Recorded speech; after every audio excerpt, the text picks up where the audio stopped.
El antiguo Egipto, una gran civilización cuyos orígenes permanecen rodeados de misterio. Aquí The Rock desde Egipto. Hace mucho calor para revelar la verdadera historia del rey escorpión. No estoy en Egipto, sino en el decorado de mi nueva película, El Rey Escorpión, que fue uno de los primeros gobernantes de Egipto. Era un tipo poderoso, carismático e increíblemente guapo. Más o menos como yo. Pero, ¿sabían que existió un verdadero rey escorpión hace más de 5000 años? Los arqueólogos están empezando a conocerlo. Pero por lo que ya sabemos, este fue un tipo bastante malo. Su nombre era Rey Escorpión. Tenía la tumba más grande del barrio, y puede que incluso ayudara a inventar el lenguaje escrito. Hablamos de un hombre que pudo haber sentado las bases de una de las más grandiosas civilizaciones de la historia de la humanidad, e inspiró una de las mejores películas del celuloide. Les vamos a contar la historia del verdadero Rey Escorpión.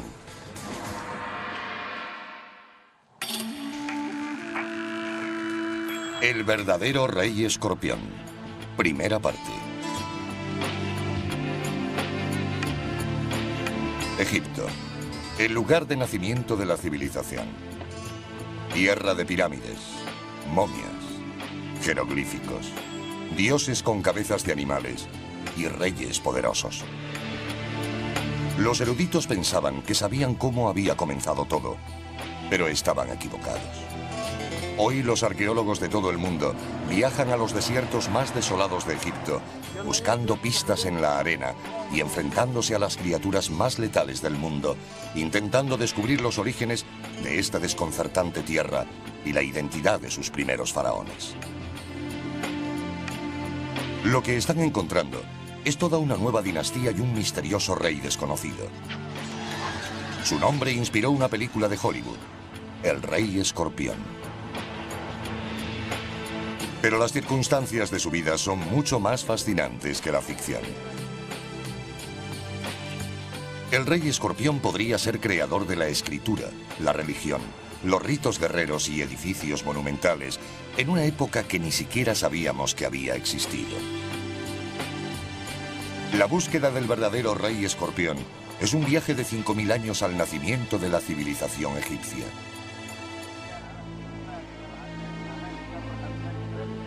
Egipto es una tierra tan vieja que ya era antigua en la época de la Grecia clásica y el Imperio Romano. En el año 0, el del nacimiento de Jesús, la civilización egipcia ya pertenecía al pasado. El antiguo Egipto dejó de existir con su último gran faraón, la legendaria Cleopatra. Solo tenía 39 años cuando murió, pero Egipto ya tenía más de 3000 años. Se sabe mucho del fin de la civilización egipcia, pero poco de su nacimiento. ¿Cómo empezó todo? Para encontrar los orígenes del antiguo Egipto, debemos retroceder en el tiempo hasta el 3500 a.C., mucho antes del tiempo registrado. Las tribus nómadas se mueven por las fértiles riberas del río Nilo. A lo largo de cientos de miles de años, sus campamentos temporales se fueron convirtiendo en pueblos y ciudades. Los asentamientos forjan alianzas y rivalidades. Al sur se encuentra un sofisticado reino, cuyo nombre deriva de su situación en el curso superior del Nilo. Su gobernante lleva la bulbosa corona blanca del Alto Egipto. En el norte, donde el delta se abre al mar Mediterráneo, se alza su menos organizado homólogo, el Reino Bajo, gobernado por quien lleva la corona roja con lengua.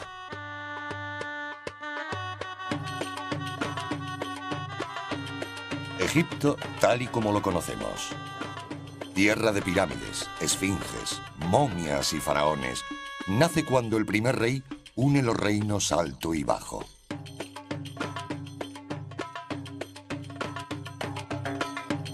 ¿Pero quién es el primer rey de Egipto? Irónicamente, esa pregunta ya incordiaba a los antiguos egipcios.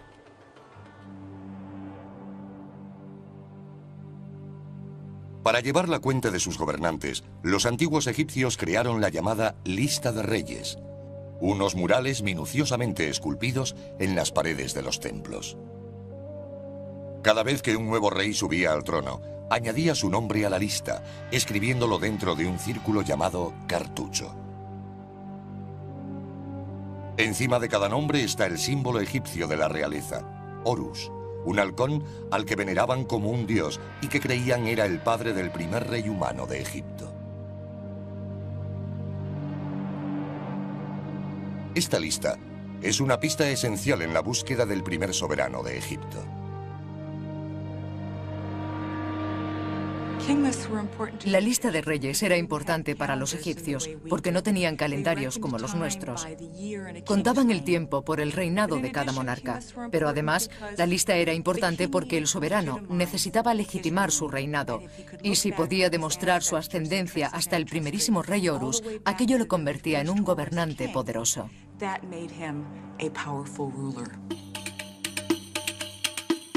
Tras conquistar Egipto, Alejandro Magno utiliza la lista de reyes para establecer una nueva dinastía de faraones griegos.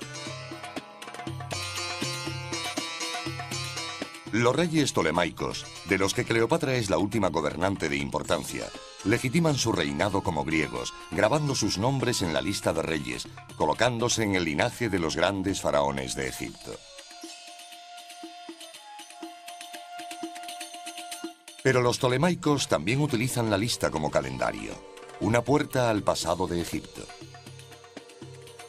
Por primera vez, registran la historia de Egipto en un lenguaje diferente al jeroglífico.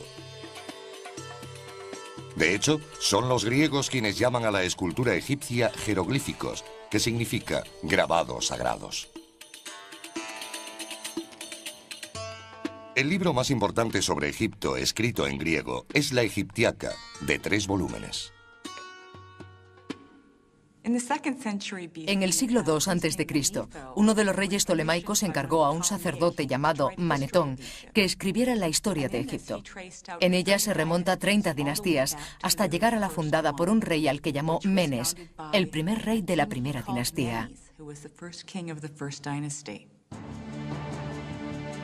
Pero ¿hasta qué punto es fiable la lista de reyes? En la época en que Manetón escribía la suya, intentaba trazar 3000 años de historia. Y para empeorar las cosas, solo conocemos su traducción de la lista de reyes por otros antiguos eruditos. La obra original se perdió.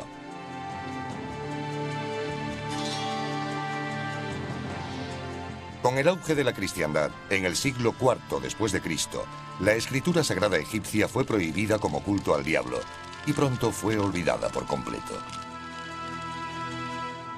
Durante más de 1000 años, la historia del antiguo Egipto y su primer rey fueron un misterio. En 1799, mientras las tropas de Napoleón saqueaban los tesoros de Egipto, un soldado francés descubre una gran lápida, la Piedra Roseta.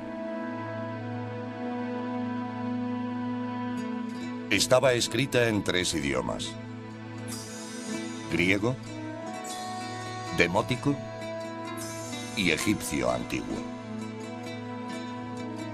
El soldado supo inmediatamente que había descubierto una pista importante para descifrar el misterioso pasado de Egipto. Napoleón mandó hacer copias que fueron enviadas a eruditos de todo el mundo. Comenzó así una carrera por descifrar el código. 23 años más tarde, utilizando una de las copias, Jean-François Champollion, un lingüista francés que sabía leer griego y demótico, descifra los jeroglíficos. Asombrosamente, decodifica la escritura sin poner un pie en Egipto. Pero hacer las copias no solo llevó a descifrar el olvidado sistema de escritura, también ha originado un descubrimiento sorprendente.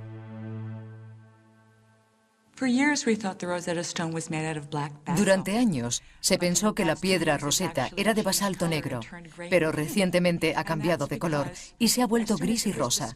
Se debe a que cuando fue descubierta, la entintaron para hacer las copias de las inscripciones. En los 2 últimos años, al acometer trabajos de conservación, se descubrió que el negro desaparecía para revelar un trozo de piedra de granito gris y no basalto negro, como hemos creído durante 200 años.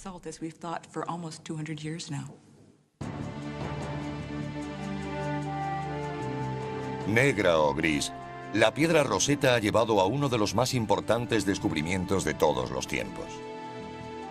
La nueva capacidad para leer jeroglíficos abre todo un nuevo mundo al pasado. De repente, los estudiosos del siglo XIX y los buscadores de tesoros pueden leer las fuentes egipcias originales. Redescubren al rey Menes como el primer faraón de la primera dinastía. Pero pronto surge una nueva duda.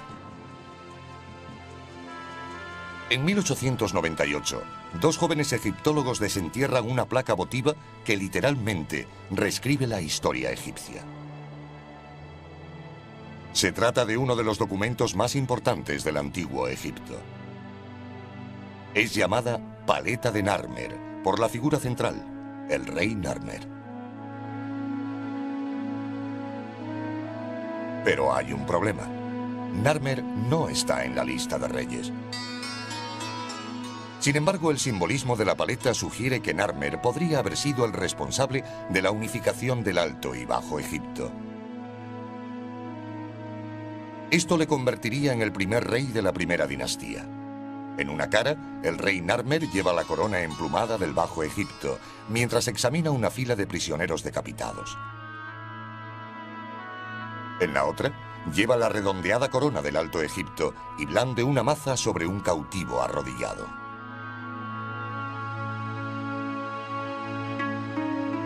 Entonces, ¿fue Narmer, un rey que ni siquiera está en la lista de reyes, el primero en gobernar sobre las 2 tierras? Este concepto de un verdadero unificador a principios de la primera dinastía parece más adecuado a Narmer. En base a su paleta y otros materiales encontrados, sabemos que eliminó toda oposición para un gobierno faraónico unificado de todo el país.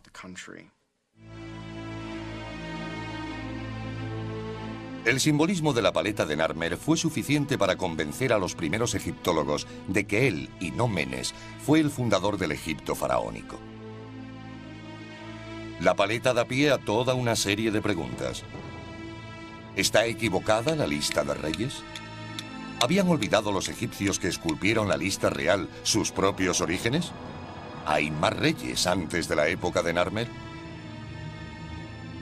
Irónicamente, el objeto que podría contener las respuestas fue descubierto a la vez que la paleta, apenas a 9 metros. En él, un hombre desconocido se enfrenta a la imagen de un escorpión. Solo ahora, 100 años después de su descubrimiento, los egiptólogos han comenzado a identificar esta misteriosa figura. ¿Quién puede ser?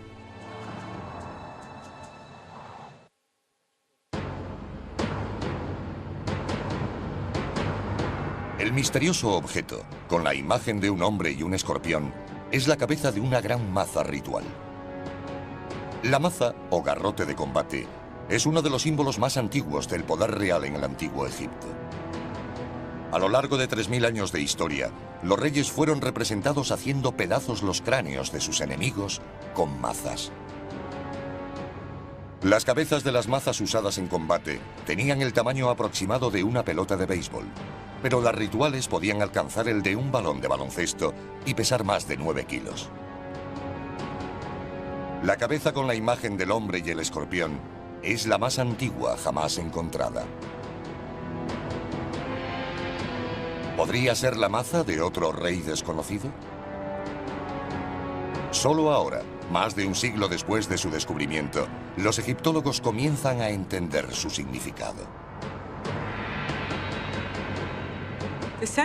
La figura central de la cabeza de maza lleva la corona blanca del Alto Egipto y está participando en un acto ritual, probablemente abriendo un canal. Esta es la imagen más antigua de un rey llevando la corona blanca de Egipto. Otra primicia es la imagen del rey llevando agua a la tierra, que se convertiría en el símbolo de dar riqueza al pueblo en el Egipto faraónico. Colgando de la falda del rey hay otro símbolo faraónico, el rabo de toro. El rabo de toro probablemente simboliza al faraón adoptando los atributos del toro, siendo fuerte, viril y poderoso. Y esta es la prueba más antigua que muestra a un faraón de ese modo. Estas características seguirían representándose a lo largo de todo el periodo faraónico. Por toda la cabeza de la maza hay avefrías colgando de postes que representan diferentes regiones del Alto Egipto. El ave fría simboliza a los pueblos conquistados. ¿Quién es esta figura sagrada que conquista el Alto Egipto? Basándonos en la iconografía, el tamaño de la figura, lo que hace, la gente que lo rodea, pero sobre todo en su corona, sin duda es un rey del Alto Egipto. Pero la clave para descubrir su identidad está en las figuras que tiene ante él, el rosetón y el escorpión, que se leen como Rey Escorpión. ¿Quién es este Rey Escorpión?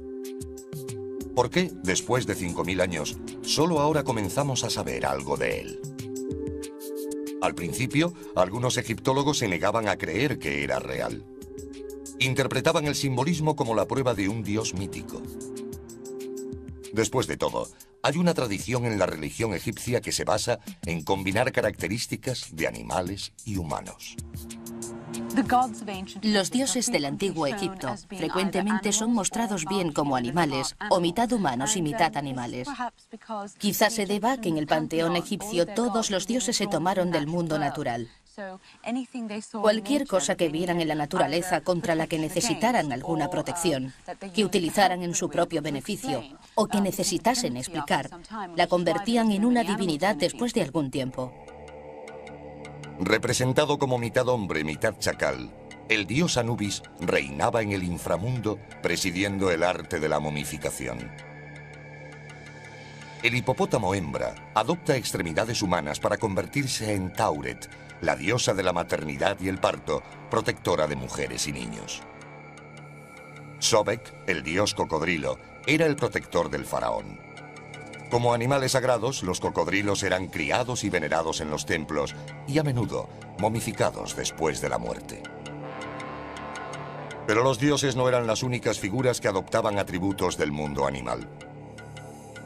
Los reyes también se identificaban con animales importantes. Uno de los símbolos más perdurables del antiguo Egipto, la esfinge, es un retrato del faraón con un poderoso león.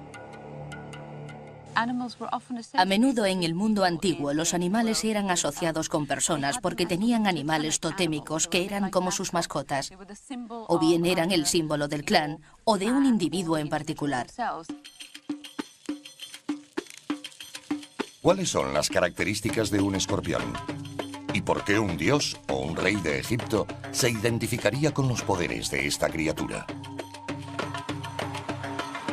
Para averiguarlo, uno de los mejores expertos del mundo en insectos letales, el comandante Scott Stockwell, entomólogo del ejército de los Estados Unidos, se enfrentará a algunas de las criaturas más letales de la Tierra.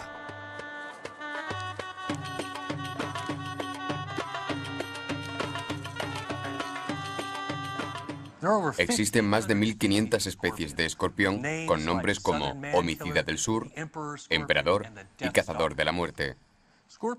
Fueron de los primeros seres vivos que colonizaron la Tierra. Hay fósiles de más de 420 millones de años, unos 200 millones de años antes de que apareciera el primer dinosaurio. Desde entonces, han cambiado relativamente poco. Los escorpiones que vemos hoy en día tienen más o menos el mismo aspecto que los de hace 420 millones de años. Los escorpiones pueden resistir cambios extremos de temperatura, desde los 46 grados centígrados hasta los 8 bajo cero. Sorprendentemente, incluso pueden quedar congelados en un bloque de hielo y revivir más tarde. Pueden aguantar 3 meses sin comida ni agua. Un producto químico en su piel les ayuda a retener la humedad bajo el intenso sol del desierto. Sin embargo, también tiene un extraño efecto secundario. Bajo una luz ultravioleta, el escorpión se vuelve fluorescente. Su principal método de defensa es un aguijón que inyecta una potente mezcla de venenos a cualquier atacante potencial.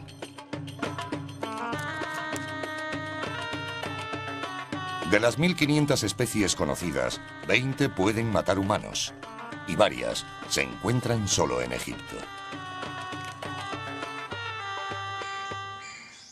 Este es un escorpión egipcio común. Su nombre científico es Androctonus australis, que en latín significa homicida del sur. El nombre es bastante apropiado, ya que tiene una gran cantidad de veneno neurotóxico muy potente. Este habría sido un animal común con el que los egipcios se topaban diariamente. Es muy rápido, un asesino silencioso, y es fácil comprender por qué el rey escorpión se identificaba con este animal.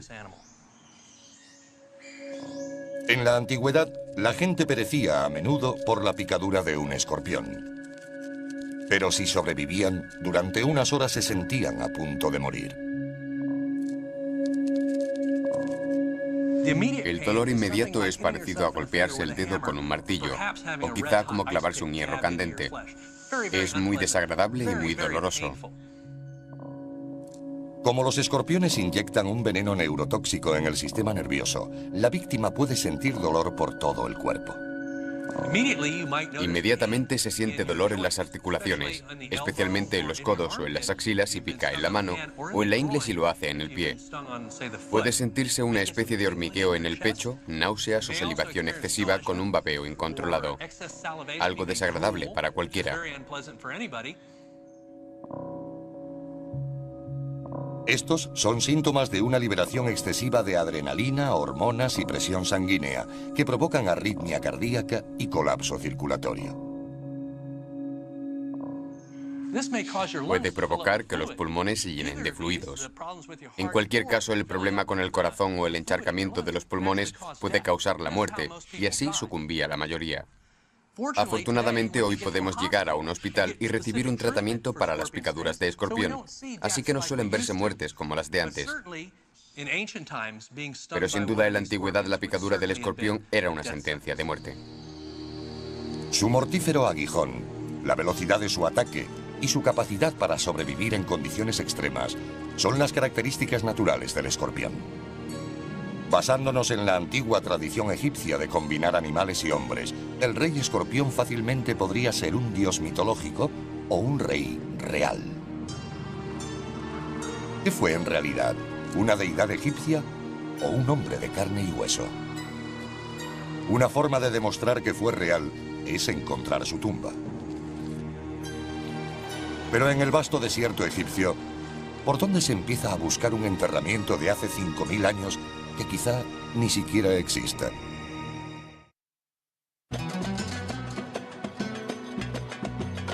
La actual Abidos.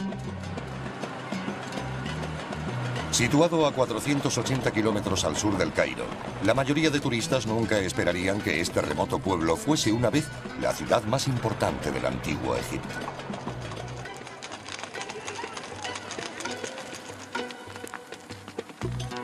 Aún hoy, en las afueras del pueblo, varios equipos internacionales trabajan para desenterrar pruebas de los primeros gobernantes de Egipto. Entre ellos se encuentra el del Instituto Arqueológico Alemán dirigido por Günther Dreyer. Millones de fragmentos. Estos fragmentos son los restos de vasijas de ofrendas de peregrinos que llegaron hasta aquí para adorar a Osiris, el dios de los muertos. Y estos fragmentos le han dado a Abidos su nombre moderno, el-Kab, madre de las vasijas. Limitado por un lado por las tranquilas aguas del río Nilo y por el otro por los imponentes riscos del desierto, Abidos, la necrópolis egipcia, una ciudad de los muertos, parece ser poco más que una ruina cubierta por la arena del implacable Sáhara. Pero fue una vez una fértil vega. Y hoy los egiptólogos descubren rastros de ocupación humana que se remontan a más de 4000 años antes de Cristo.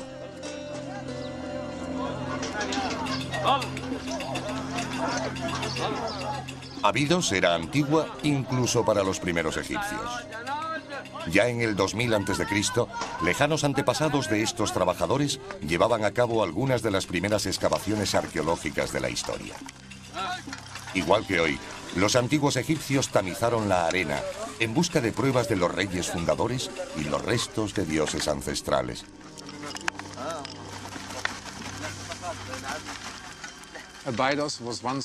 Abidos fue una vez el lugar más sagrado de todo Egipto, porque los egipcios pensaban que el dios de los muertos, Osiris, también fue enterrado aquí. Según la mitología, fue un antiguo rey de Egipto, por lo que era bastante natural suponer que había sido sepultado aquí. Y acometieron excavaciones a gran escala para encontrar su tumba. Pensaron que la habían encontrado y situaron aquí un lugar de culto.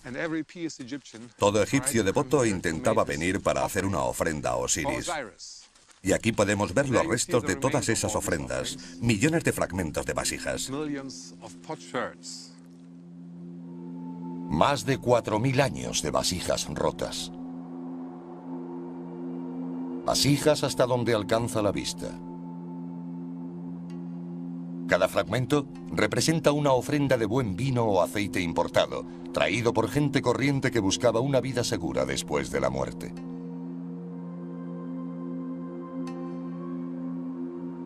Las vasijas rotas descansan sobre los restos de un elaborado conjunto de templos, reclamados hace mucho tiempo por las arenas del desierto. Sin embargo, un monumento principal se alza sobre el desolado paisaje. Un templo dedicado a Osiris, el dios del inframundo y padre del primer rey mitológico de Egipto, Horus, el halcón.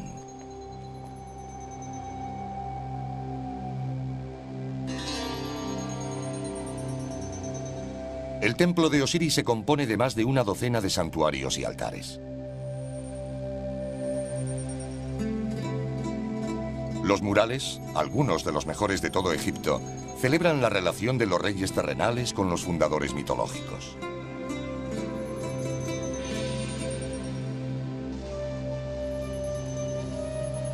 Cuanto más se adentra en el templo, más sagrada es la historia. En lo más profundo hay un mural que representa una de las leyendas más sacrosantas de la religión egipcia. Una historia que nos da una pista importante para descubrir a los primeros reyes. Aquí, en el santuario interior del templo, se encuentra el mito de Osiris e Isis y su hijo, Horus.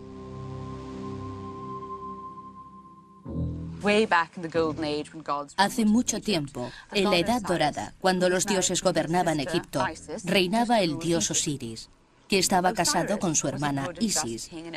Osiris era un rey bueno y justo, y todo el mundo le amaba, salvo su hermano Set, que cada vez sentía más celos de Osiris y su popularidad. Él quería gobernar Egipto, así que tramó un plan para ocupar su lugar.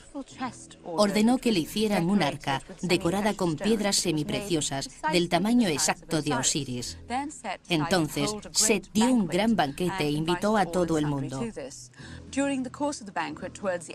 En su transcurso, cuando todo el mundo estaba muy alegre, Set dijo que quería que probaran el arca. Quien cupiera se quedaría con ella, algo parecido al cuento de Cenicienta. Mucha gente lo intentó y nadie cupo, hasta que finalmente entró Osiris, que por supuesto cabía perfectamente. En ese momento Set y sus secuaces cerraron la tapa del arca y arrojaron el cuerpo de Osiris al Nilo. Isis sufría tanto que decidió hacer algo. Recorrió todo Egipto y reunió los pedazos de Osiris. Tuvo mucho éxito, pero perdió un órgano vital.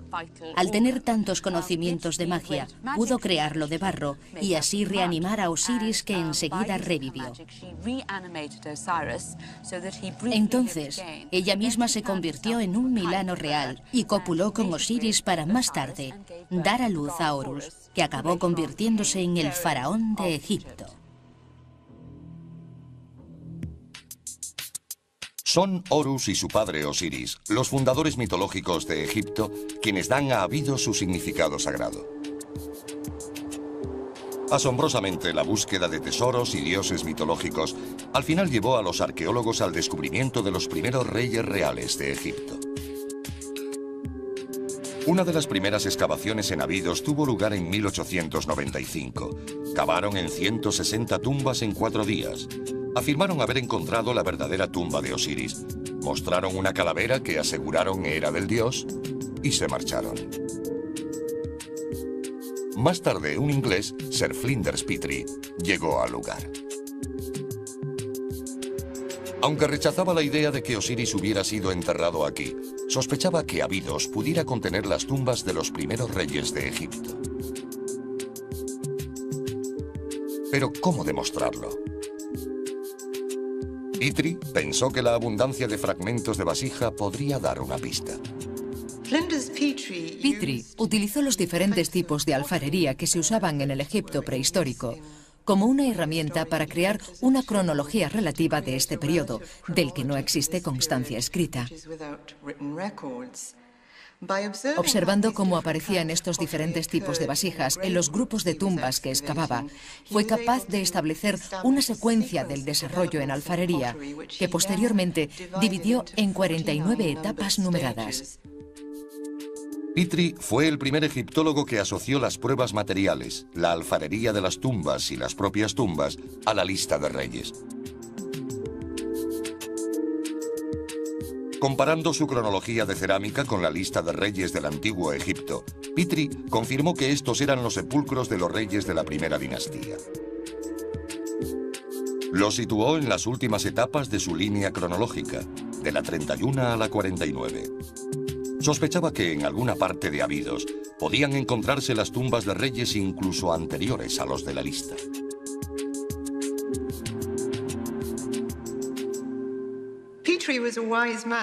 Petrie era un hombre inteligente.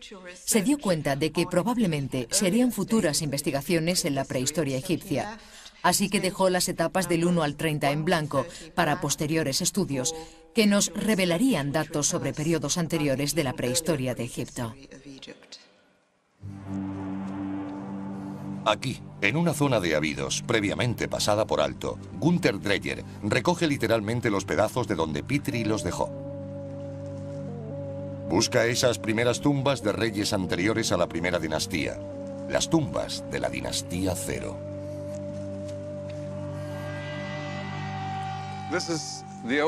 Esta es la parte más antigua de la necrópolis real de Abidos. Se obtuvo muy poco de las primeras excavaciones. Observamos que hay muchos fragmentos en esta zona, como este, y decidimos volver a investigarla.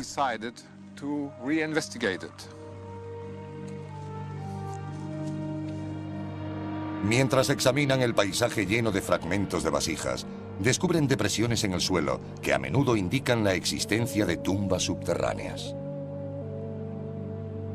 Basándose en el número de tumbas y sus tamaños, el equipo anticipa un descubrimiento significativo. Pero, ¿dónde comenzar a excavar? Empezamos por aquí y nos encontramos con una tumba muy grande, que no era mencionada en los viejos informes.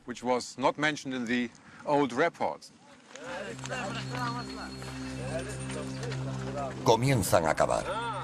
Y pronto, justo bajo el nivel del desierto, el equipo descubre la primera pared de ladrillos de barro. A medida que se retira la arena, pueden ver que la pared forma parte de una enorme cámara subterránea. Desentierran más ladrillos, más paredes y más cámaras, hasta un total de 12. Esta no es una tumba ordinaria. Es la tumba predinástica más grande encontrada. De hecho, es comparable en tamaño a algunas de las de los reyes de la primera dinastía. Entonces, ¿de quién es?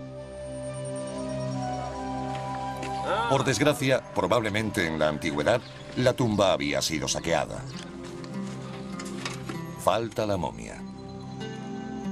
Los pocos objetos que quedan son llevados al centro de operaciones de la misión alemana en Abidos, donde Dreyer y su equipo examinan las pruebas. La cámara grande contenía vestigios de un santuario de madera y estaba conectada a las demás por medio de pequeñas rendijas a modo de puertas. Pensamos que este grupo de 9 cámaras era la representación de un palacio. Algunas todavía estaban llenas de alfarería. Había un tipo especialmente interesante porque no era egipcio, sino importado. Alfarería traída de Palestina. Jarras de vino, cientos de ellas. Estas jarras de Palestina indican que las rutas de comercio internacional ya existían. Cientos de vasijas importadas deben significar que la tumba pertenece a alguien de gran riqueza y poder. Encontramos unos objetos de marfil como este, o este. Uniendo las piezas, forman un juego de mesa. Obviamente, temían que la vida después de la muerte fuese algo aburrida y estaban equipados con juegos. Uno de los objetos de marfil de un juego parecido a los dados es exactamente igual a uno encontrado en la tumba del rey Tut, enterrado 2000 años más tarde.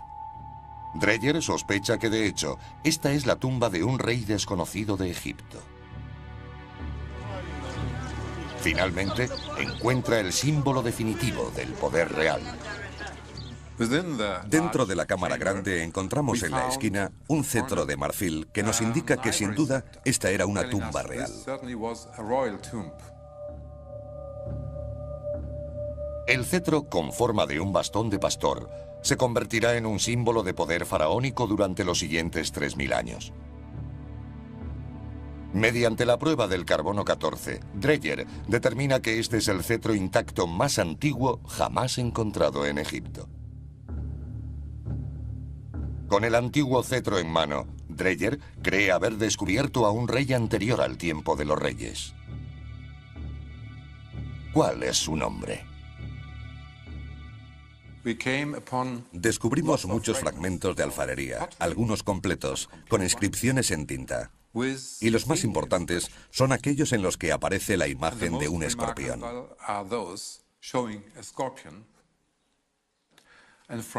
A partir de estas inscripciones, pudimos concluir que esta tumba perteneció a un gobernante con el nombre de Escorpión.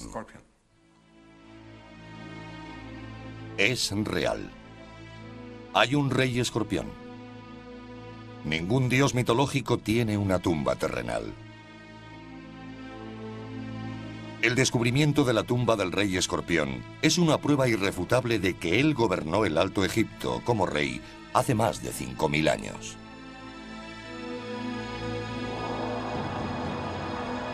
Pero fue rey antes de la época de los reyes, y su descubrimiento da lugar a toda una nueva dinastía, la dinastía Cero.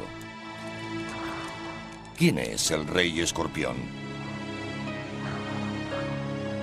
¿Qué papel desempeña en el nacimiento del antiguo Egipto, una de las más grandiosas civilizaciones que el mundo ha conocido?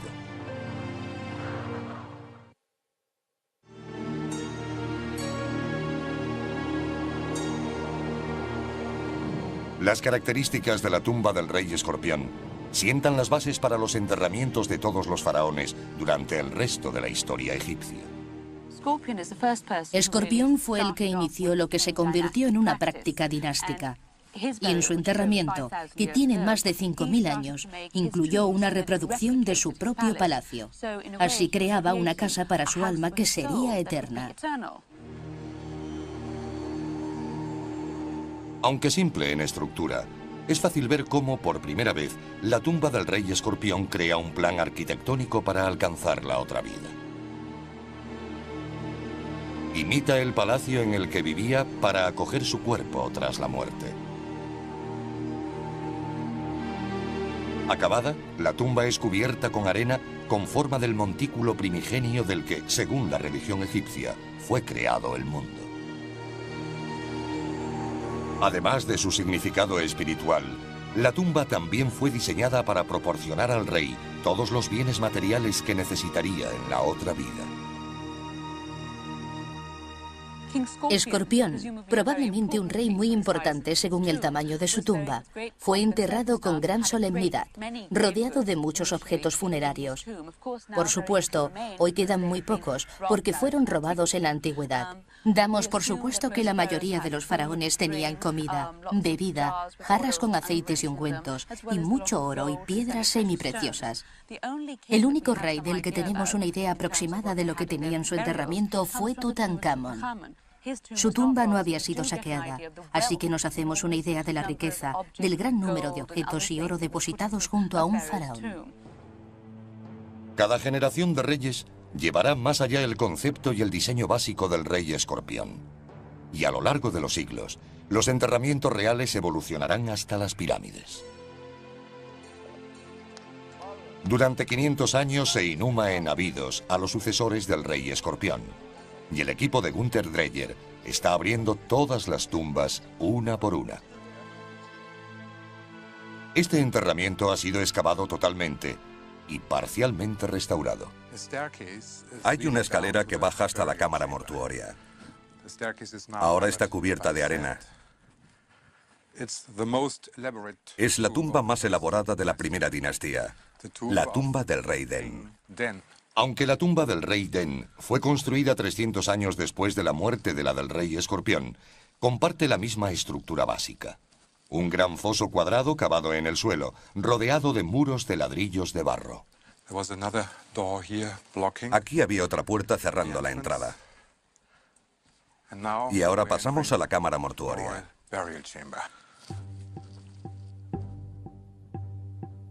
La cámara estuvo solada con grandes losas de granito rojo y negro. En el centro había un enorme santuario de madera que ocupaba casi toda la cámara. Alrededor había ofrendas parecidas a las encontradas en la tumba del rey escorpión.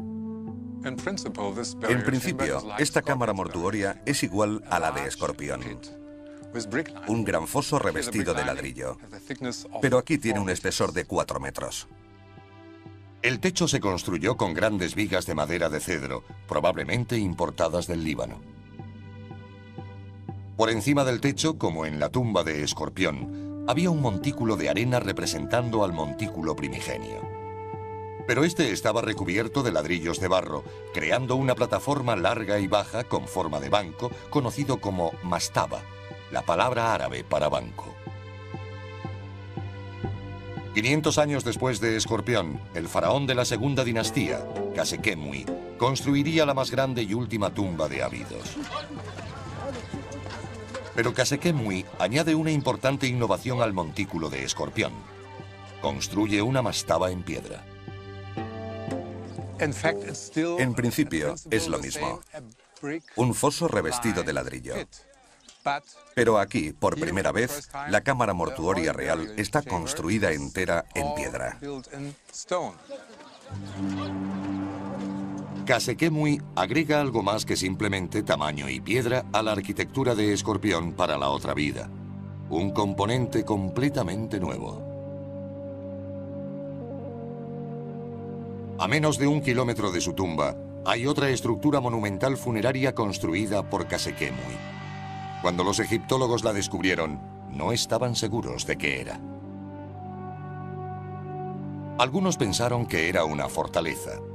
Otros que podría ser el almacén construido por José, según la Biblia. Posteriores investigaciones demostraron que este enorme recinto funerario pretendía ser la casa de la eternidad de Kasekemui.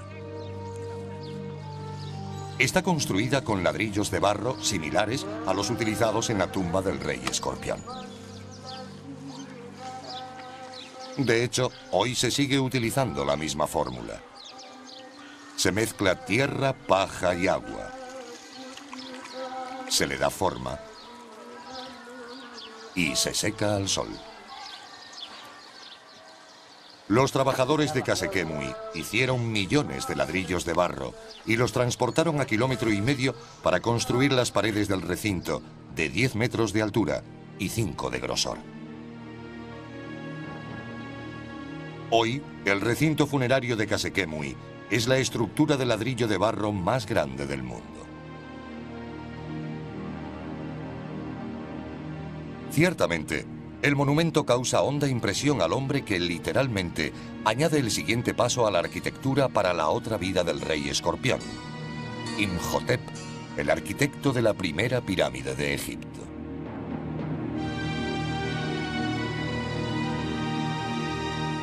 Imhotep diseña para su faraón un complejo mortuorio que combina el cercado funerario de Kasekemui con la mastaba.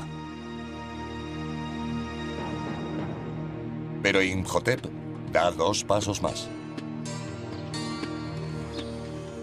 En lugar de muros de ladrillo de barro, utiliza piedra.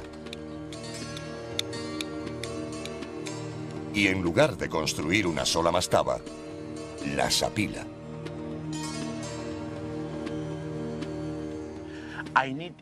Quiero que todo el mundo mire esta piedra y piense en ella.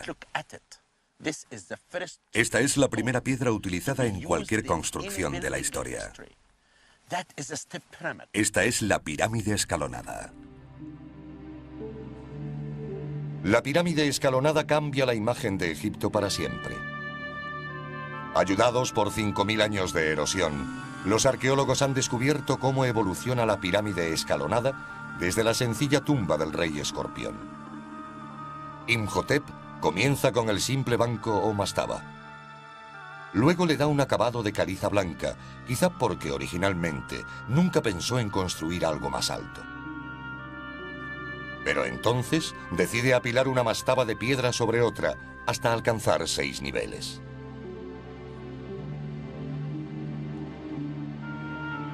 Una vez completada, la pirámide escalonada se convierte en el edificio más grande del mundo.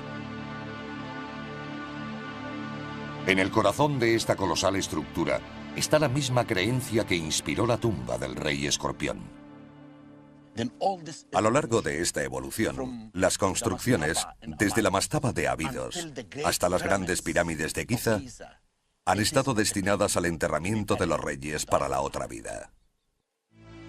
En 100 años, la pirámide escalonada evolucionará hasta la verdadera pirámide. Y durante los siguientes 1000 años, los faraones construirán pirámides para asegurar su viaje a la otra vida. La construcción de las pirámides alcanza su punto álgido en Giza, casi 2500 años antes de Cristo. Con una altura de 152 metros y unos 240 metros de ancho, la Gran Pirámide de Keops es la estructura de piedra más grande del mundo y debe su propia existencia a la sencilla tumba de ladrillos de barro del rey escorpión.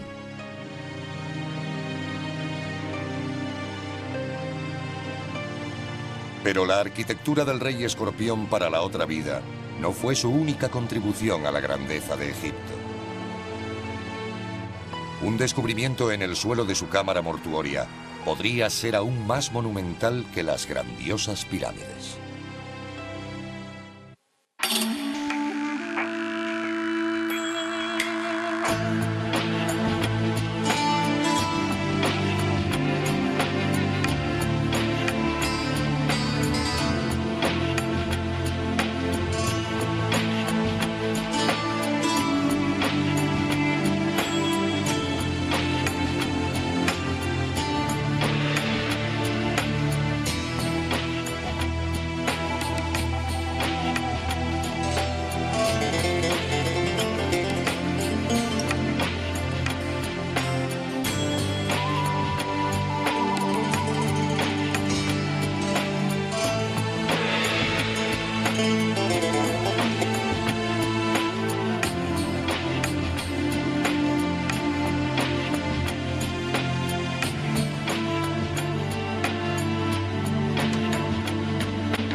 El verdadero rey escorpión. Segunda parte.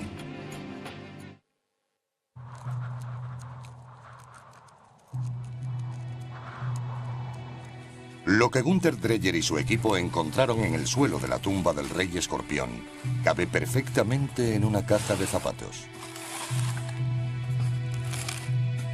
Aunque pequeño en tamaño, su significado es monumental. Lo que encontraron son etiquetas de hueso y marfil, del tamaño de sellos postales, 160 en total. Cada una de las etiquetas del rey escorpión está grabada con sencillos dibujos: árboles, pájaros, serpientes y elefantes. A primera vista, los grabados parecen dibujos primitivos, parecidos a los encontrados en cuevas y alfarería prehistóricas. En las pinturas rupestres, una imagen es lo que es. Un pájaro significa pájaro. Pero las etiquetas del rey escorpión quizás signifiquen algo más. La primera pista que Dreyer advirtió es que muchas de ellas contenían más de una imagen. Una intrigante complejidad para unos grabados tan primitivos.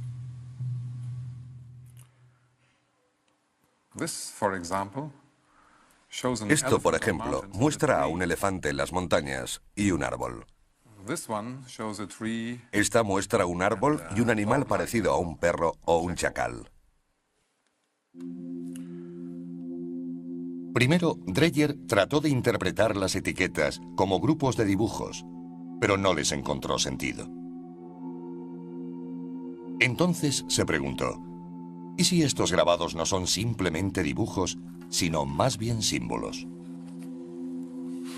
Si así fuera, las etiquetas del rey escorpión serían la escritura más antigua del mundo.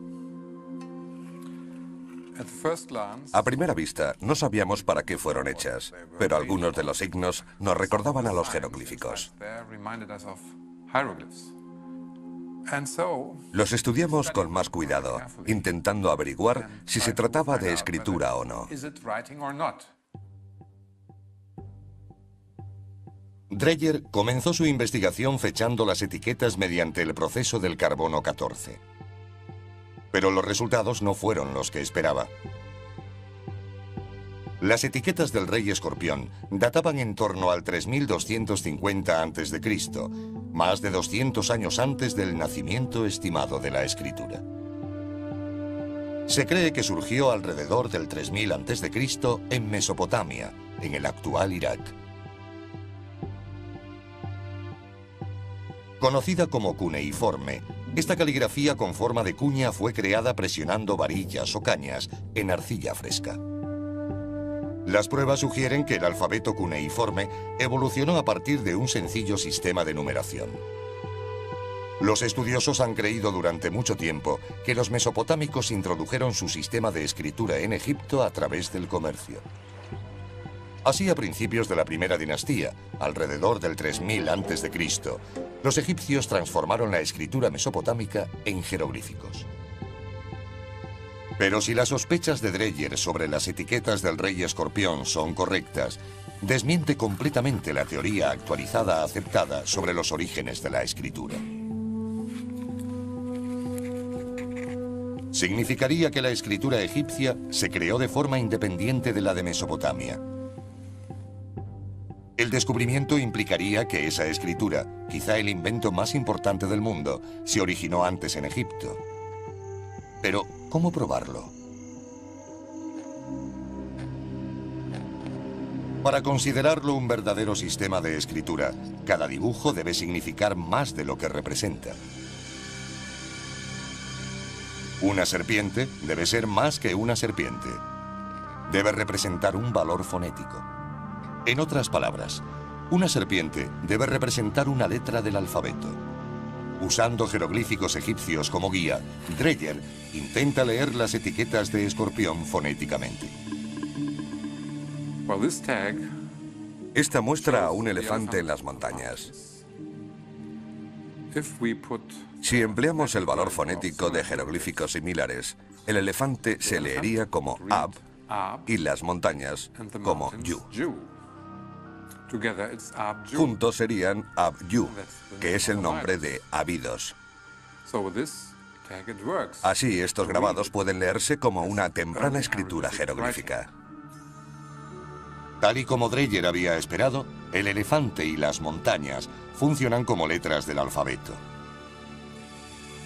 Juntas, forman sílabas para deletrear el nombre de la antigua ciudad de Abidos.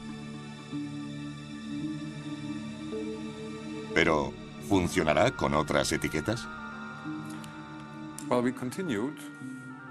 Seguimos probando y aquí tenemos una etiqueta en la que aparece una serpiente sobre montañas.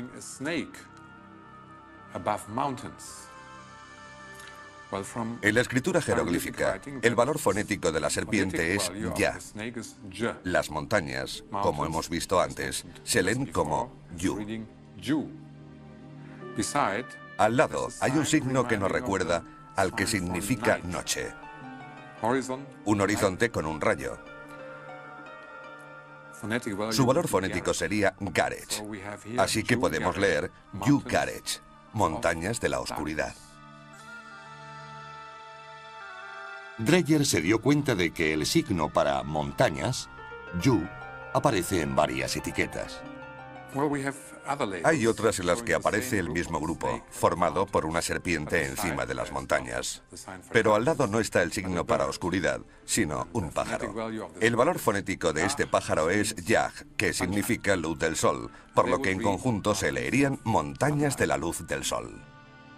Montañas de la oscuridad y montañas de la luz. Eso es lo que significan fonéticamente. ¿Pero qué significa? Dreyer solo tuvo que observar el paisaje alrededor de la excavación para averiguarlo. En el Alto Egipto, el sol sale por el este, sobre las montañas, y se pone por el oeste, sobre las montañas, o tras ellas. Las etiquetas se refieren a las montañas del este y del oeste, dos regiones distintas del Alto Egipto. Dreyer está seguro de estar leyendo las escrituras más antiguas del mundo. Estas etiquetas solo pueden ser entendidas como escritura fonética. Como símbolos, estos signos no tendrían ningún sentido. Leyendo las etiquetas del rey escorpión, Gunther Dreyer reescribe literalmente la historia. Estas demuestran que los jeroglíficos egipcios eran un sistema de escritura completo anterior al cuneiforme mesopotámico.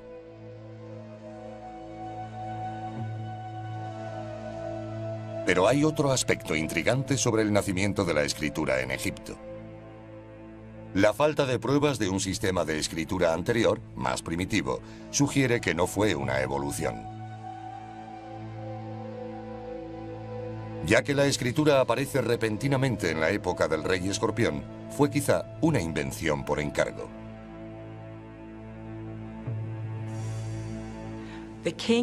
El rey de la época se dio cuenta de que necesitaba un sistema de escritura para los tributos y otras materias. Ordenó a sus cortesanos que lo crearan y así lo hicieron. No se trata de un desarrollo lento. Prácticamente fue inventado de la noche a la mañana. Quizás sea prematuro decir que fue el rey escorpión quien ordenó la invención de la escritura. Pero las etiquetas de su tumba demuestran claramente que entendió la necesidad de escribir y tuvo el poder para hacerlo.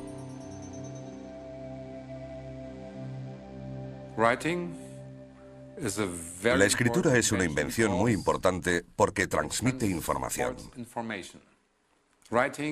Escribir es una manera de informar sobre los acontecimientos.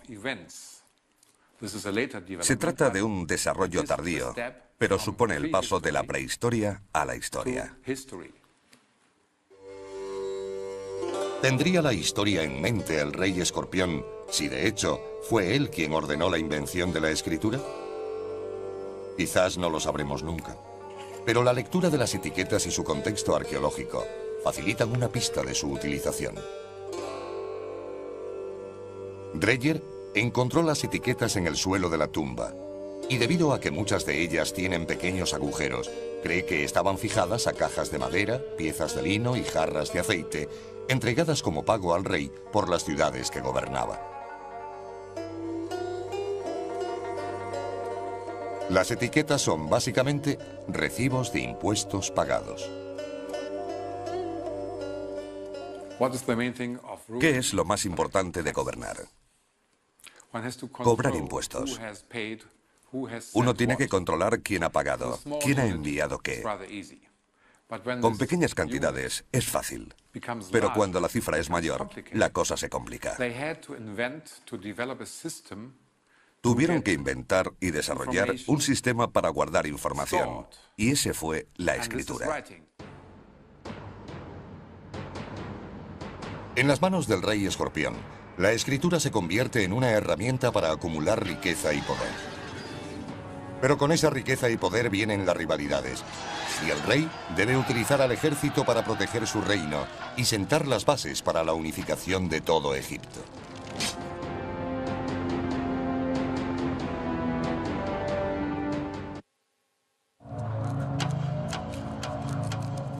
¿Cómo conquistó el rey escorpión el Alto Egipto? La respuesta reside a lo largo del curso natural del Nilo, en una zona donde el río gira bruscamente al este para sortear el desierto occidental. Llamado Kena, este territorio fue un importante centro de actividad en el mundo antiguo. El egiptólogo John Darnell, de la Universidad de Yale, ha estado explorando la zona durante más de una década. Hoy muestra un descubrimiento que puede desvelar los misterios de la subida al poder del rey escorpión y ser el documento histórico más antiguo de Egipto y probablemente del mundo.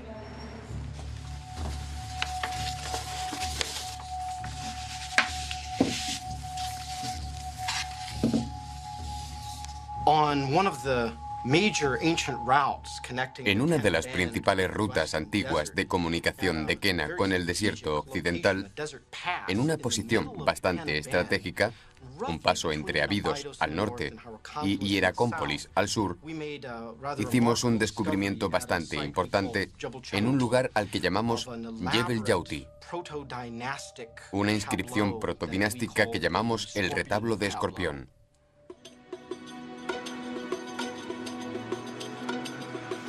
Mientras John Darnell descifra las inscripciones en Yale, su esposa, Deborah Darnell, pasa gran parte del año en el campo, explorando antiguas rutas y reuniendo nuevas pruebas. Darnell practica lo que ella llama arqueología de guerrilla, protegiendo el lugar de vándalos y ladrones, así como de la arena, el viento y la erosión, los enemigos naturales de su frágil descubrimiento.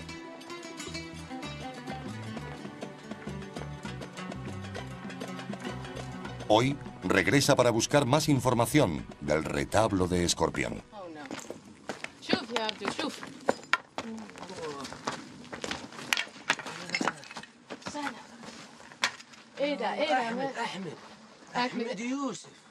Alguien ha grabado su nombre sobre la inscripción. Ni siquiera son ladrones. Solo han puesto sus nombres en el mejor sitio, que es donde Horus Escorpión escribió el suyo. No sabían que se trata de un lugar antiguo. Simplemente escribieron sus nombres como ha hecho todo el mundo durante 5000 años. Los Darnell toman muchas precauciones para proteger el emplazamiento y para preservar su descubrimiento lo han fotografiado y dibujado al completo. Una inspección más minuciosa revela la extensión de la pintada. Esta parte no ha sido tocada. Veamos. Las inscripciones antiguas están grabadas tan profundamente que en realidad no hemos perdido tanto. Pero era tan bonita. Aquí está la parte más importante, que está bastante bien iluminada. Y aquí está el halcón, Horus, sobre el escorpión. Incluso a la luz del sol, los grabados de 5000 años de antigüedad son difíciles de ver. Pero los adiestrados ojos de los Darnell pueden reconocer los débiles contornos en la parte inferior de la escena. La figura parece ser un primitivo escorpión, sobre la que hay un rudimentario grabado de un halcón. ¿Se refiere esta inscripción al rey escorpión? Si es así, nunca se había encontrado algo parecido. El retablo detalla un acontecimiento histórico específico y está dispuesto de una forma interesante. Primero tenemos un halcón con un cuerpo más bien triangular sobre un escorpión. Esto es muy importante. Parece ser la primera vez que se utiliza el nombre del dios Horus como título real. Parece decirnos que el autor de estos acontecimientos es un hombre llamado Escorpión, u Horus Escorpión, exactamente. El nombre de Horus, como el término romano César, es otra palabra para designar al rey. El título identifica a Escorpión con Horus, el halcón, el dios de la realeza egipcia.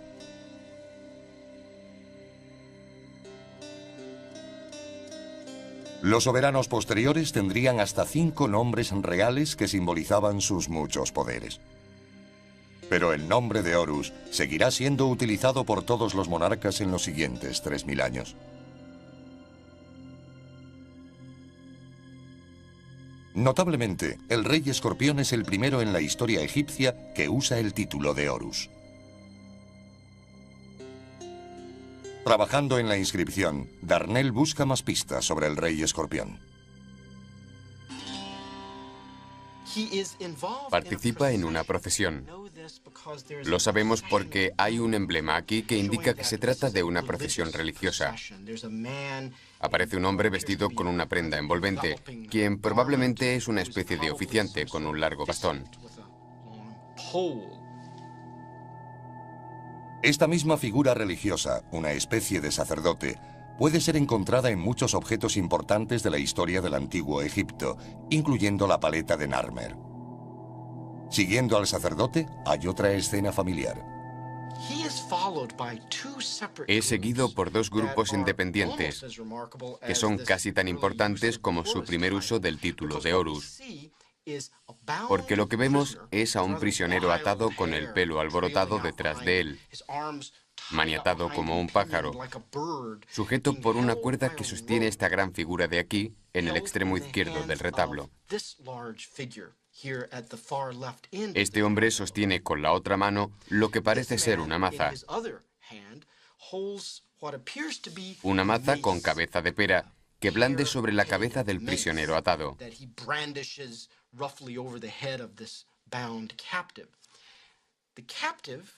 El cautivo parece ser identificado. Detrás de él hay una cabeza de toro sobre una especie de poste, como si su nombre o emblema totémico fuera cabeza de toro en una vara. Darnell piensa que cabeza de toro en una vara podría ser el nombre del rey de Nakada, una antigua ciudad rival situada en el Nilo entre Hieracómpolis y Abidos.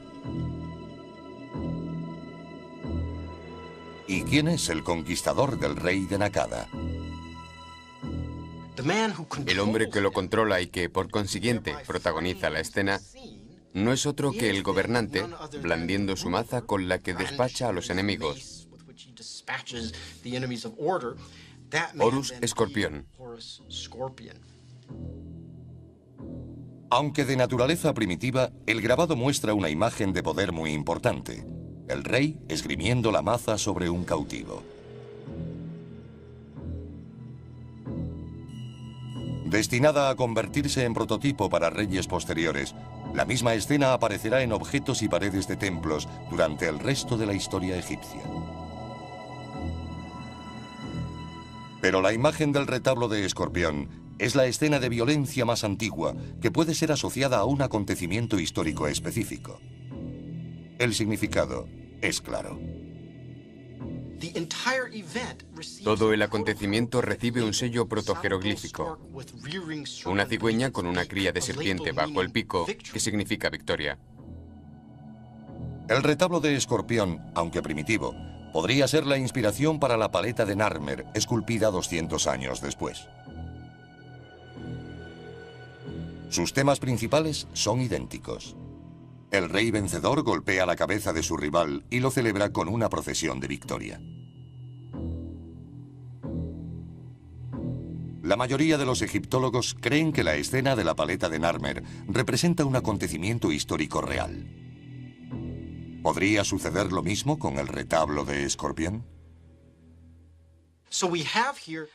Aquí tenemos un acontecimiento histórico real que simboliza la victoria de Horus Escorpión sobre el ejército de Nakada. Y esta misma victoria, junto con la subsiguiente procesión de vuelta a Abidos, parece haber ocurrido aquí mismo, en Jebel Yauti.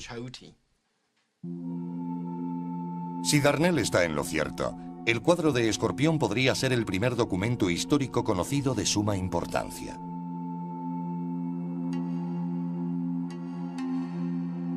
Pero ¿cómo podemos estar seguros de que estos acontecimientos ocurrieron realmente? La geografía de Jebel Yauti nos da algunas pistas, y el lugar donde pudo haber nacido el rey Escorpión proporciona otras.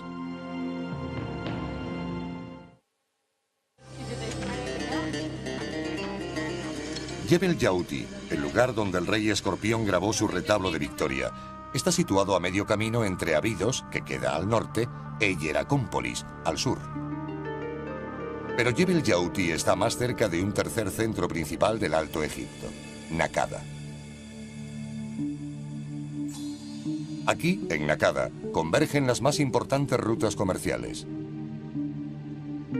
Quien las controle, tutela la riqueza del Alto Egipto. Existen pruebas de que Hieracómpolis y Abidos podrían haber sido aliadas, o al menos compartían costumbres y creencias. Ambas tenían por dios protector a Horus, el halcón. De hecho, Hieracómpolis quiere decir ciudad del halcón en griego. Pero Hieracómpolis y Abidos quizá compartieran también al rey Escorpión. Aunque es enterrado en Abidos, pudo haber llegado de Hieracómpolis.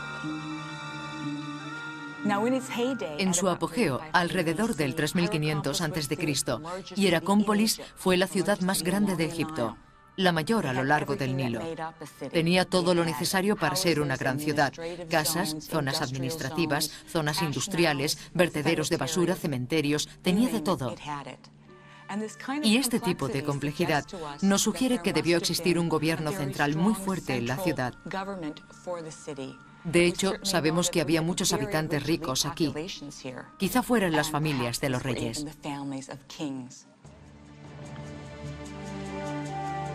En este ambiente favorable, las semillas de la política, el arte, el comercio y la religión, en resumen, de la sociedad, fueron sembradas para florecer rápida y abundantemente. En Hieracómpolis, los arqueólogos han encontrado las momias más antiguas de Egipto y los restos de su primer templo. Aunque la estructura no ha podido ser recuperada, templos posteriores por todo Egipto reflejarán los mismos elementos arquitectónicos básicos. Esta es una maqueta del templo de Hieracómpolis que data del 3500 a.C. aproximadamente. Hemos podido reconstruirlo basándonos en los restos encontrados, principalmente fosos, y en dibujos del mismo periodo, que nos dan buena prueba de que podemos reconstruirlo de este modo.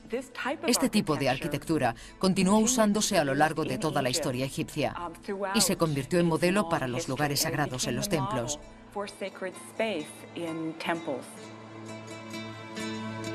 Fue aquí, en este templo, donde los arqueólogos descubrieron la paleta de Narmer y la cabeza de maza de Escorpión. ¿Es posible que el rey hiciera ofrendas aquí? Este templo de Hieracómpolis ciertamente es un lugar donde el rey Escorpión podría haber venido a rendir culto a su dios Horus para asegurarse un reinado próspero. Más allá del templo, hay más pruebas de la ciudad del halcón que sugieren que el rey Escorpión nació aquí. Tenemos muchas imágenes de halcones de los almacenes de los templos y también tenemos escorpiones. De hecho, es el único sitio donde se han encontrado modelos tridimensionales e imágenes grabadas en cuencos. El motivo no está del todo claro, pero creo que es debido a que la diosa de la ciudad, que tenía forma de escorpión, podría haber sido la esposa de Horus de Hieracómpolis. El rey Escorpión, tomando ese nombre, habría adquirido una imagen muy poderosa,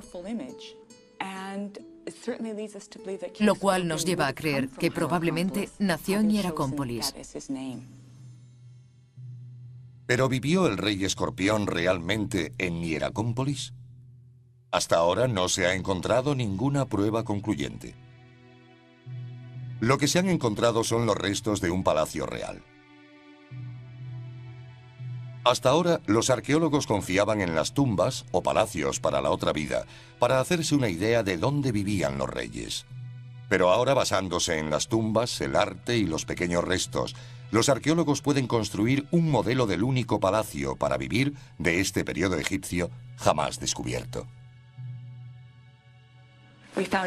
Encontramos pruebas de esta maravillosa arquitectura de ladrillo que llevan a esta elaborada puerta. Las excavaciones que hicimos debajo desvelaron muelles de carga e instalaciones de almacenamiento. Todos los lugares donde el rey pudo haber almacenado sus excedentes y sus impuestos. Desde un lugar como este, si acaso no es el mismo, habría gobernado el rey escorpión. Probablemente este palacio del rey escorpión en Hieracómpolis sea el modelo en el que se basa su palacio para la otra vida, en Abidos.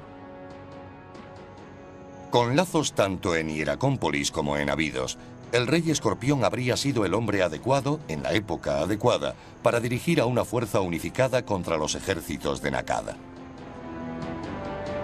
Una batalla por el control de las valiosas rutas comerciales y riquezas terrenales, pero también una batalla cósmica entre dioses. Hieracómpolis y Abidos comparten a Horus, el dios halcón que emana de Osiris. El protector de Nakada es Set, el dios del caos, enemigo de Osiris.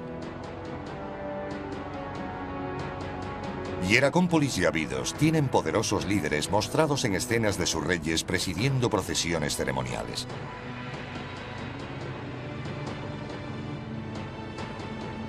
Pero la gente de Nakada, en antiguo arte rupestre, es representada como cazadores y guerreros salvajes y emplumados.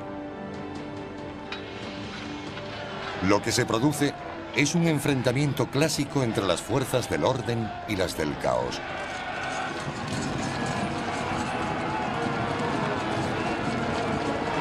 Una cosa es cierta: quien quiera que gane la batalla, controlará la riqueza y el poder del Alto Egipto. Año 3250 a.C. Es el rey escorpión quien da un paso adelante con una estrategia para derrotar a Nakada.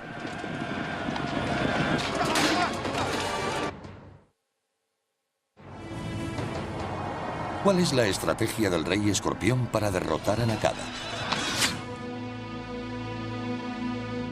Basándose en la geografía de Jebel Yauti, un remoto puesto avanzado en el desierto, y en el hecho de que el retablo esté situado aquí, John Darnell cree que Escorpión lanzó un ataque sorpresa que comenzó exactamente en Jebel Yauti.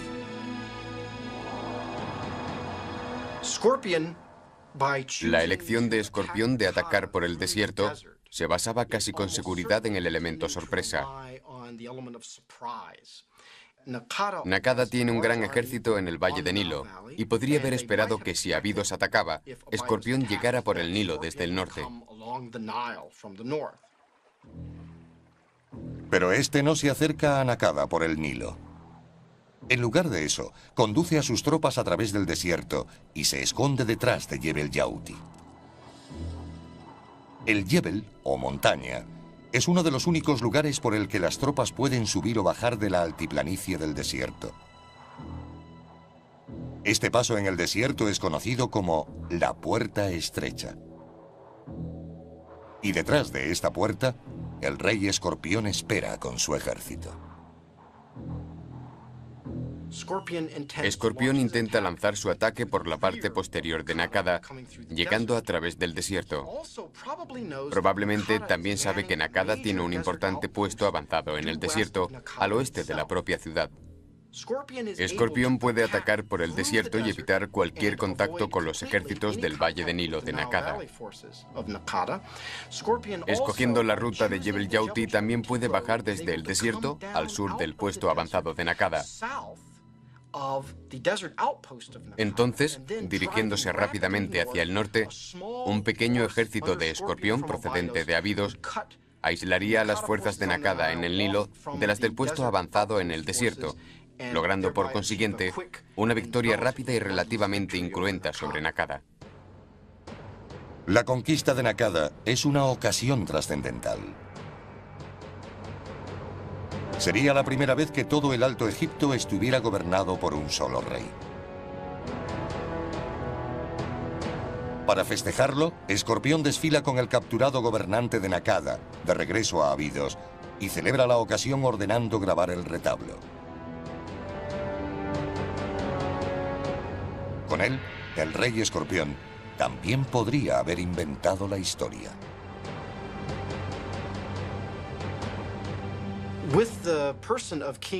Con la persona del rey Horus Escorpión, nos encontramos en el vértice entre prehistoria e historia.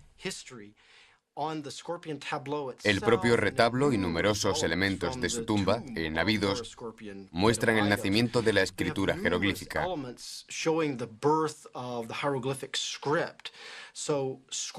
Escorpión surge no solo como el unificador del sur, sino como una de las primeras figuras de la historia egipcia y mundial, sobre quien podemos decir que sabemos algo de lo que hizo, dónde, por qué, y quizás incluso el cómo. El retablo de Escorpión demuestra ser tan importante como la paleta de Narmer para ampliar nuestro conocimiento sobre la unificación de Egipto. Los egiptólogos han creído durante mucho tiempo que fue Narmer quien logró la unificación tras una gran batalla. Las nuevas pruebas aportadas por el retablo sugieren que el proceso comenzó mucho antes.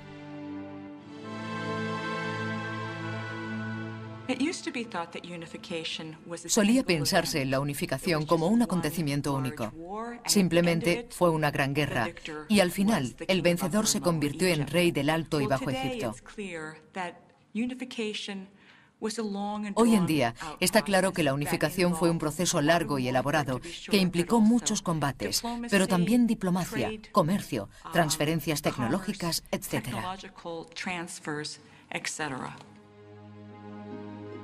El retablo establece la victoria del rey Escorpión sobre Nakada como el primer paso conocido hacia la unificación del Alto y Bajo Egipto.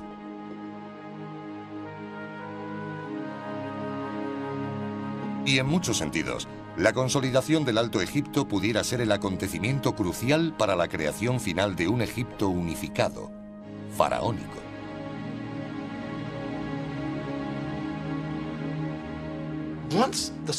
Una vez que el sur del país es unificado, una vez que el Alto Egipto es un solo reino, la dominación del norte por el sur puede considerarse un hecho de antemano. Lo que Escorpión representa aquí, en versión anterior a la paleta de Narmer, es el precursor necesario de lo que se convertirá en la conclusión final e inevitable. El triunfo de Narmer sobre la última resistencia en el norte. De modo que tenemos los orígenes de la historia faraónica, los elementos básicos de la religión faraónica, la parafernalia e incluso la escena del rey blandiendo su maza sobre las cabezas de sus enemigos cautivos. En muchos sentidos se puede decir que la historia faraónica, al menos simbólicamente, comienza con el retablo de Escorpión. El rey Escorpión gobernará un país rico. Abrirá rutas comerciales hasta el actual Afganistán. Desarrolla la escritura para controlar sus riquezas y el arte para celebrar su poder y el de sus dioses. Construirá palacios y templos y tumbas para la otra vida. Y como se representa en la cabeza de maza, llevará agua a la tierra y riqueza a su pueblo. Es el rey Escorpión quien sienta las bases de la más grandiosa civilización que el mundo ha conocido.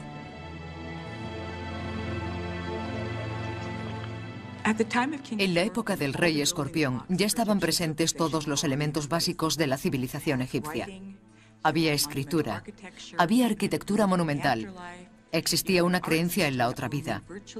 Había un sistema de arte que permanecerá prácticamente igual durante los siguientes 3000 años y una creencia perdurable en la importancia del rey para el gobierno y para la dirección del universo egipcio. En conjunto tenían todo lo necesario para crear una de las civilizaciones más duraderas del mundo. Mientras los arqueólogos perseveren en su búsqueda de los orígenes del antiguo Egipto, y a medida que salen a la luz más pruebas, los eruditos continuarán reescribiendo los libros de historia. Quizá al final, la persona reconocida como uno de los fundadores del antiguo Egipto sea el Rey Escorpión.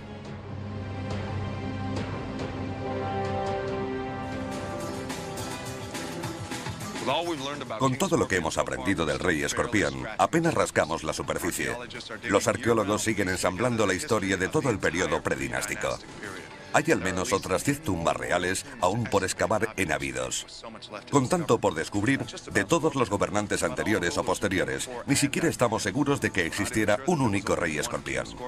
Se cree que algunos de los objetos que os hemos mostrado podrían pertenecer a 2 reyes diferentes. Pero al menos sabemos que hay un solo Rey Escorpión en el cine. Soy yo, y me gustaría verles entre el público. Soy The Rock. Gracias por acompañarnos.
En la época en que Manetón escribía la suya, intentaba trazar 3000 años de historia. Y para empeorar las cosas, solo conocemos su traducción de la lista de reyes por otros antiguos eruditos. La obra original se perdió.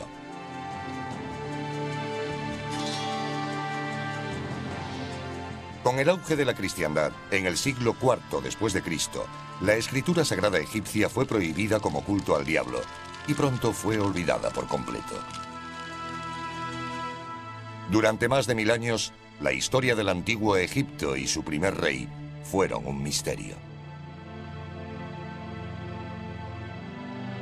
En 1799, mientras las tropas de Napoleón saqueaban los tesoros de Egipto, un soldado francés descubre una gran lápida, la Piedra Roseta. Estaba escrita en 3 idiomas: griego, demótico y egipcio antiguo. El soldado supo inmediatamente que había descubierto una pista importante para descifrar el misterioso pasado de Egipto. Napoleón mandó hacer copias que fueron enviadas a eruditos de todo el mundo. Comenzó así una carrera por descifrar el código. 23 años más tarde, utilizando una de las copias, Jean-François Champollion, un lingüista francés que sabía leer griego y demótico, descifra los jeroglíficos. Asombrosamente, decodifica la escritura sin poner un pie en Egipto. Pero hacer las copias no solo llevó a descifrar el olvidado sistema de escritura, también ha originado un descubrimiento sorprendente.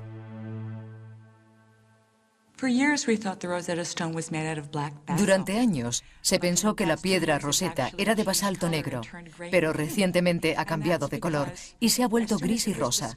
Se debe a que cuando fue descubierta la entintaron para hacer las copias de las inscripciones. En los 2 últimos años, al acometer trabajos de conservación, se descubrió que el negro desaparecía para revelar un trozo de piedra de granito gris y no basalto negro, como hemos creído durante 200 años.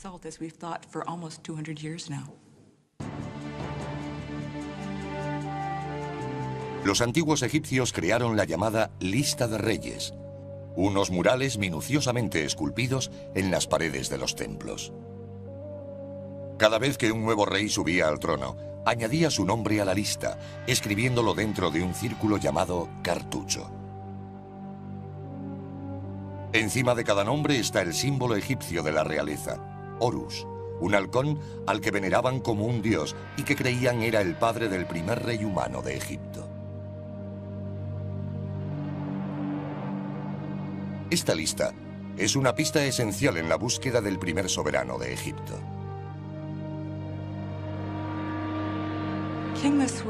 La lista de reyes era importante para los egipcios porque no tenían calendarios como los nuestros. Contaban el tiempo por el reinado de cada monarca, pero además la lista era importante porque el soberano necesitaba legitimar su reinado y si podía demostrar su ascendencia hasta el primerísimo rey Horus, aquello lo convertía en un gobernante poderoso.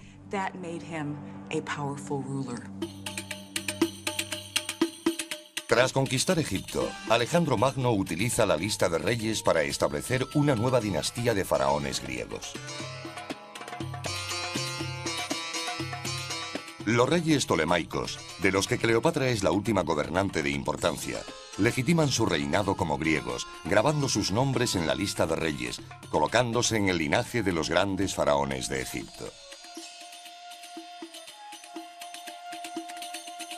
Pero los tolemaicos también utilizan la lista como calendario, una puerta al pasado de Egipto. Por primera vez, registran la historia de Egipto en un lenguaje diferente al jeroglífico.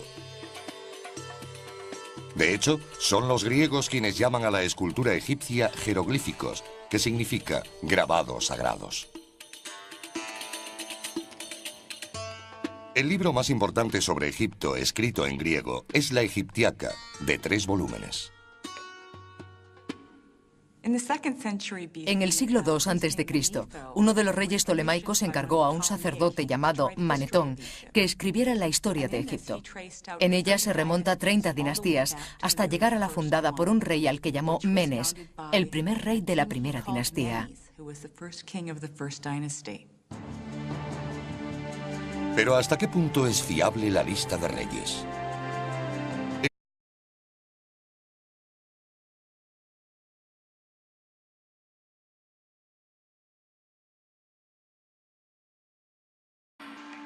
El antiguo Egipto, una gran civilización cuyos orígenes permanecen rodeados de misterio. Aquí The Rock desde Egipto. Hace mucho calor para revelar la verdadera historia del rey escorpión. No estoy en Egipto, sino en el decorado de mi nueva película, El Rey Escorpión, que fue uno de los primeros gobernantes de Egipto. Era un tipo poderoso, carismático e increíblemente guapo. Más o menos como yo. Pero, ¿sabían que existió un verdadero rey escorpión hace más de 5.000 años? Los arqueólogos están empezando a conocerlo. Pero por lo que ya sabemos, este fue un tipo bastante malo. Su nombre era Rey Escorpión. Tenía la tumba más grande del barrio, y puede que incluso ayudara a inventar el lenguaje escrito. Hablamos de un hombre que pudo haber sentado las bases de una de las más grandiosas civilizaciones de la historia de la humanidad, e inspiró una de las mejores películas del celuloide. Les vamos a contar la historia del verdadero Rey Escorpión.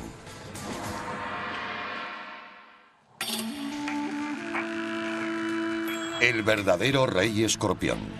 Primera parte. Egipto, el lugar de nacimiento de la civilización. Tierra de pirámides, momias, jeroglíficos, dioses con cabezas de animales y reyes poderosos.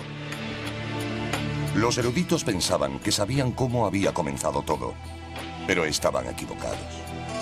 Hoy los arqueólogos de todo el mundo viajan a los desiertos más desolados de Egipto, buscando pistas en la arena y enfrentándose a las criaturas más letales del mundo, intentando descubrir los orígenes de esta desconcertante tierra y la identidad de sus primeros faraones.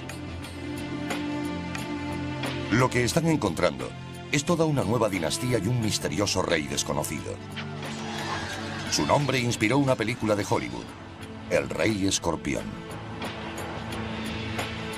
Pero las circunstancias de su vida son mucho más fascinantes que la ficción. El Rey Escorpión podría ser creador de la escritura, la religión, los ritos guerreros y edificios monumentales en una época que ni siquiera sabíamos que había existido. La búsqueda del verdadero Rey Escorpión es un viaje de 5000 años al nacimiento de la civilización egipcia.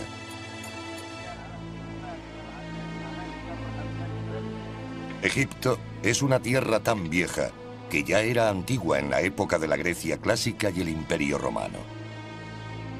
En el año 0, el del nacimiento de Jesús, la civilización egipcia ya pertenecía al pasado.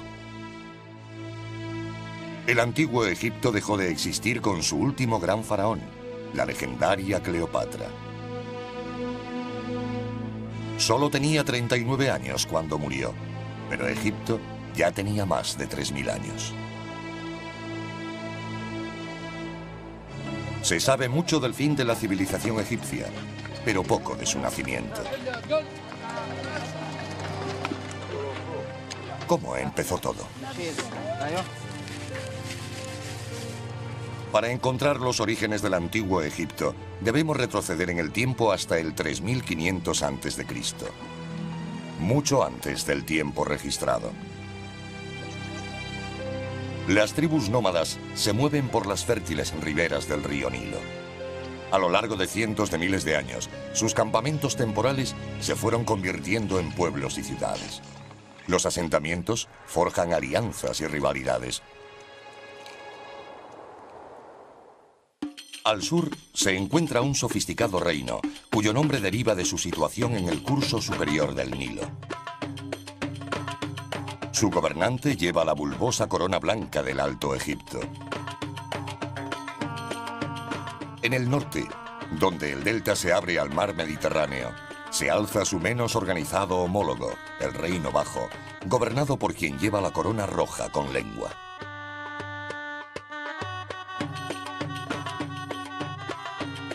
Egipto tal y como lo conocemos. Tierra de pirámides, esfinges, momias y faraones, nace cuando el primer rey une los reinos Alto y Bajo.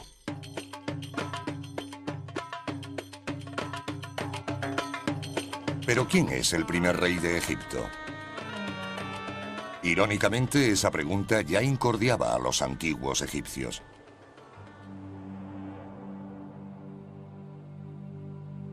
Para llevar la cuenta de sus gobernantes, negra o gris, la piedra Rosetta ha llevado a uno de los más importantes descubrimientos de todos los tiempos. La nueva capacidad para leer jeroglíficos abre todo un nuevo mundo al pasado. De repente, los estudiosos del siglo XIX y los buscadores de tesoros pueden leer las fuentes egipcias originales. Redescubren al rey Menes como el primer faraón de la primera dinastía. Pero pronto surge una nueva duda. En 1898, dos jóvenes egiptólogos desentierran una placa votiva que literalmente reescribe la historia egipcia. Se trata de uno de los documentos más importantes del antiguo Egipto. Es llamada Paleta de Narmer, por la figura central, el rey Narmer. Pero hay un problema. Narmer no está en la lista de reyes. Sin embargo, el simbolismo de la paleta sugiere que Narmer podría haber sido el responsable de la unificación del Alto y Bajo Egipto. Esto le convertiría en el primer rey de la primera dinastía. En una cara, el rey Narmer lleva la corona emplumada del Bajo Egipto, mientras examina una fila de prisioneros decapitados.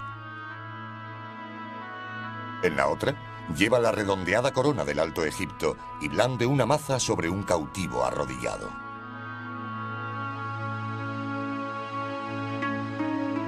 Entonces, ¿fue Narmer, un rey que ni siquiera está en la lista de reyes, el primero en gobernar sobre las dos tierras? Este concepto de un verdadero unificador a principios de la primera dinastía parece más adecuado a Narmer. En base a su paleta y otros materiales encontrados, sabemos que eliminó toda oposición para un gobierno faraónico unificado de todo el país.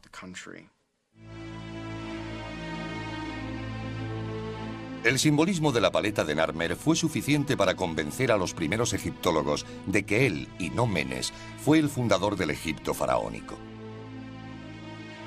La paleta da pie a toda una serie de preguntas. ¿Está equivocada la lista de reyes?